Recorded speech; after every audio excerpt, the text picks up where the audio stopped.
You never get used to the pressure. You just learn to embrace it. Has 5 to get it in. Luka with 5 seconds. Luka, LeBron for the win!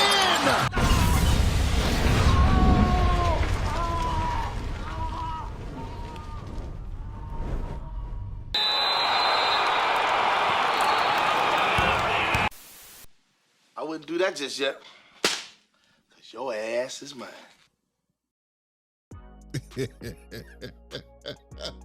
Fanboys.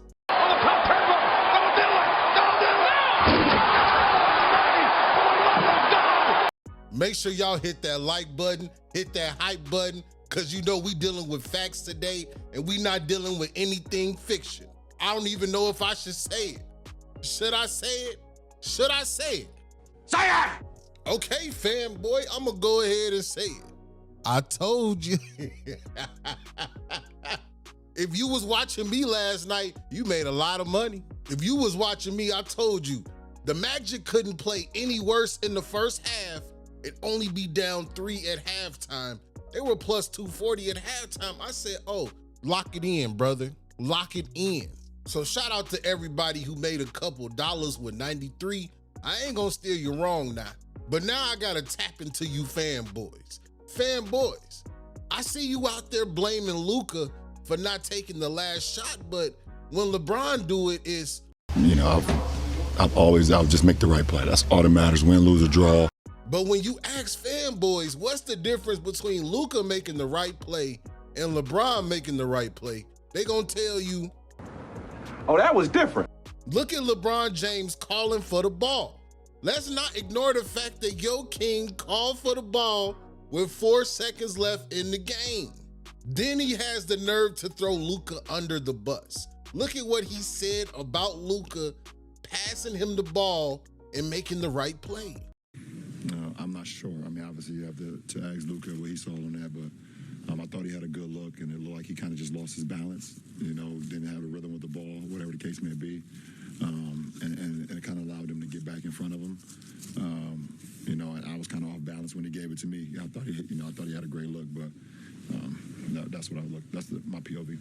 It's funny how he say he was off balance when he got the ball, but he looked on balance right here. Something ain't adding up. Now, I told you, I like fact-based narratives. I'm here to tell you facts. I told you since the beginning, the Lakers play a lot better when LeBron James is not on the court. Now, let's listen to Brian Windhorst tell you exactly that, and we're gonna pull the numbers up to show you why.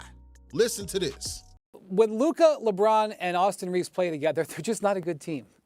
And I mean, they've been leaning on the fact that injuries over the last 2 seasons have prevented them from really having a lot of time together. But the data is just the data, okay? When Austin Reeves and Luka Donic play together, when it's just the 2 of them out there, the Lakers are an excellent team. When all 3 of them play out there, they're not. So it's actually a 20-point difference. If you look at every 100 possessions, if it's just Luka and Reeves, or it's the 3 of them, there's a 20-point spread between how the Lakers play over 100 possessions, okay? I could go more into the detail. That's just the way it is. They're one of the worst offensive teams in the league when those 3 guys are out there together. And that's crazy. You say, how can that be? These 3 guys are all scorers. When LeBron James is off the court with Reeves and Luka, they are plus 18 without LeBron James on the floor. And LeBron James is more productive without Luka and Austin Reeves on the floor. So therefore, that means LeBron James gotta go to the bench. You can argue with your mama, but you can't argue with the truth. Look at the numbers. The numbers tell you LeBron James needs to go to the bench. If I can see it, Brian Windhorst can see it, the numbers support it. How can you sit up here and deny the truth, fanboys? I know last night was a roller coaster for you. I know when LeBron got that dunk with 26 seconds left, you was watching the game like... And then when he shot that turnaround brick, you went from rubbing on your chest to sitting at home lighting your lighters up.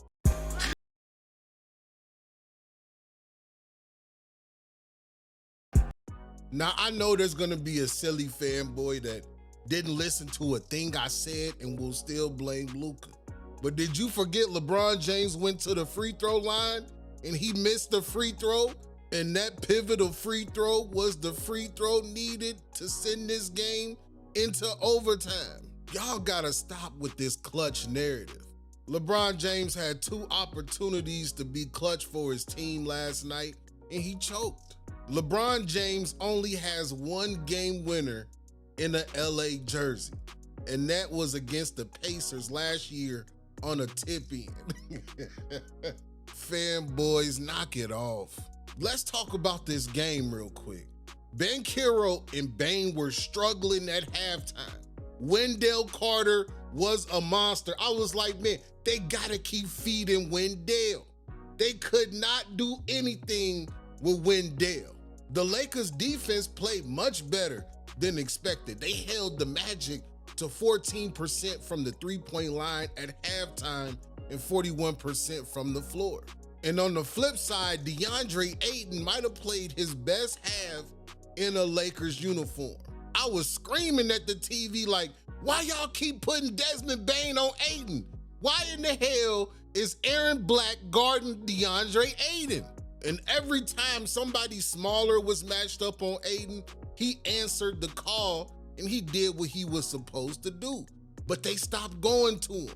I liked the Lakers' effort in the first half, but I knew when LeBron James scored 12 points in the first half and DeAndre Ayton was the leading scorer at half, they won't have the energy to close out this game. And boy, was I right. The only part that made me nervous was that Austin Reeves had 0 points in the first half, and I knew that wasn't gonna continue in the second, and he started off that third quarter getting right to it. And the refs helped him too. The refs was like, man, we gotta make sure we get Austin Reeves in rhythm. And the Lakers jumped out to a 10-0 run, and LaCuz was at home like, backyard, cross the bitch over, leave him in his feelings. Backyard, gang back the realest, alley-oop my nigga. Backyard. But the Magic needed a hero, and they had Banchero. And in that third quarter, Banchero scored 17 points on 6 of 7 shooting from the floor. He seized the moment and put the Magic on his back, even though they were shorthanded and had to play Jonathan Isaac and Javon Carter. Them boys was selling, just like your king who took the third quarter off with only 2 points in the third quarter, and he had to watch Austin Reeves put the team on his back with 10 points in the third quarter. And at this point, Austin Reeves started to feel like he was in charge until Bane came around and told him, Stay here. I'm in charge. Do you feel in charge? Desmond Bane in that fourth quarter, 12 points, 5 of 7 shooting with 5 assists. That man was doing whatever he wanted out there on the Lakers. Look at your king guarding nobody. Jonathan Isaac wide open for the dunk. Now the refs did try to save y'all, but that's why you keep that challenge in your back pocket for situations like this when the refs are trying to fuck you for the Lakers. Thank God they was able to challenge this, and they looked back at it and said, nah, Luka kicked his leg out and it was a high five.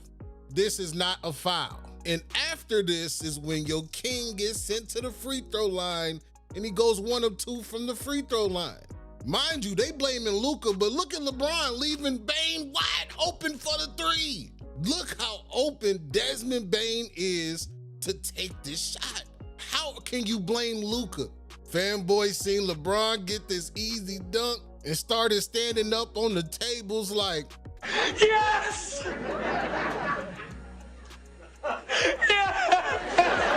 But the Lakers don't box out, and Wendell Carter said, hey, it's lights out. How is this not an and one though? Look at Luka. Hits Wendell Carter on the wrist. He hugging him. Why is this not a foul? We already know if this was Luka or Austin Reeves or LeBron, they're sending them to the free throw line. But it didn't matter because we got LeBrick. And fanboys, went on instant soft mode. Fanboys went from brick to gummy bear in a matter of 30 seconds. And I loved every minute of it. I tried to call a cuz and he tried to pretend like he was asleep.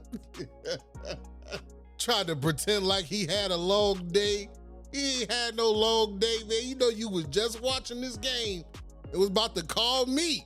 But you already know there is no honor amongst fanboys. And this the part of the video where I need y'all to beat the comment section up.